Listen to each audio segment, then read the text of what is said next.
my name is Apeksha. I am studying in first standard. ಗಾದೆಗಳು. ಅತಿ ಆಸೆ ಗತಿಗೇನು. ಆರೋಗ್ಯವೇ ಭಾಗ್ಯ.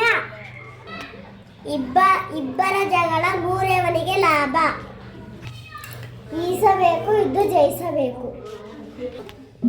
ಉಪ್ಪಿಗಿಂತ ರುಚಿ ಇಲ್ಲ, ತಾಯಿಗಿಂತೂ ಬಂಧು ಇಲ್ಲ.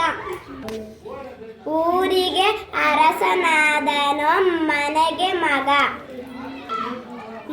ಋಷಿ ವಾಕ್ಯ ವೇದವಾಕ್ಯ. ಎಳ್ಳು ಬೆಲ್ಲ ತಿಂದು ಒಳ್ಳೆ ಮಾತಾಡಿ. ಏಣಿಗೆ ಏರಿದವನು ಕೆಳಗೆ ಇಳಿಯಬೇಕು. ಐಕ್ಯತೆಯೇ ಬಾಳಿನ ಸಂಪತ್ತು. ಒಬ್ಬರಿಗಿಂತ ಇಬ್ಬರು ಲೇಸು. ಓದು ಒಕ್ಕಾಲು, ಬುದ್ಧಿ ಮುಕ್ಕಾಲು. ಔಷಧಿಯೇ ಎಲ್ಲಕ್ಕೂ ಮದ್ದಲ್ಲ. ಅಂಗೈಯುವವನಿಗೆ ಕನ್ನಡಿ ಬೇಕೆ. ಧನ್ಯವಾದಗಳು.